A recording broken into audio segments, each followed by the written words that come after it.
পৌরসভা ১ নম্বর রাঙ্গুনিয়া পৌরসভা ১ নং ওয়ার্ডের উদ্যোগে সংবর্ধনা অনুষ্ঠান।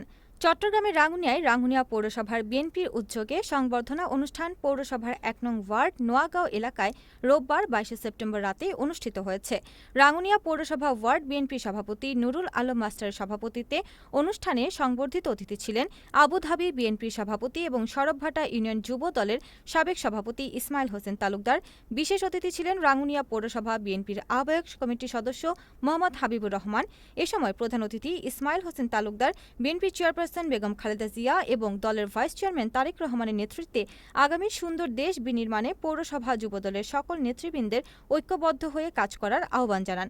রাঙ্গুনিয়া পৌরসভা ১ নং ওয়ার্ড বিএনপির সাধারণ সম্পাদক মোহাম্মদ হারুন ও যুবদলের নেতা রবিউল হোসেন রাশেদের সঞ্চালনায় অনুষ্ঠানে বক্তব্য রাখেন রাঙ্গুনিয়া পৌরসভা যুবদলের আহ্বায়ক মোহাম্মদ জামাল, পৌরসভা বিএনপি সদস্য হারুন আল আইন, বিএনপি সাবেক সাধারণ সম্পাদক মোহাম্মদ সেলিম, রাঙ্গুনিয়া পৌরসভা যুবদলের সিনিয়র যুগ্ম আহ্বায়ক গাজী মোহাম্মদ জসিম, দক্ষিণ রাঙ্গুনিয়া থানা যুবদলের সদস্য সচিব রাসেল, রাঙ্গুনিয়া পৌরসভা স্বেচ্ছাসেবক দলের আহ্বায়ক মোহাম্মদ কামাল হোসেন, চট্টগ্রাম উত্তর জেলা যুবদলের শ্রম বিষয়ক সম্পাদক মোহাম্মদ সেকান্দার, রাঙ্গুনিয়া পৌরসভা বিএনপির ১ নম্বর ওয়ার্ড সহসভাপতি মোহাম্মদ সৈয়দ, রাঙ্গুনিয়া উপজেলা যুবদলের যুগ্ম আহ্বায়ক বাবুল, ওয়ার্ড যুবদলের সভাপতি মোহাম্মদ সাদাত হোসেন, সদস্য সচিব শাহ আলম, যুবদল নেতা মোহাম্মদ হিরো, বক্কর, মোহাম্মদ রাজু, ইস্কান্দর, বেলাল, মফিজ, শাহ আলম, মোহাম্মদ মানিক, মোহাম্মদ মুন্না, নুরুল, রমজান আলী, মনি, মালেক, সাইফুল, মোহাম্মদ আমানুল ইসলাম আবদুল্লাহ প্রমুখ।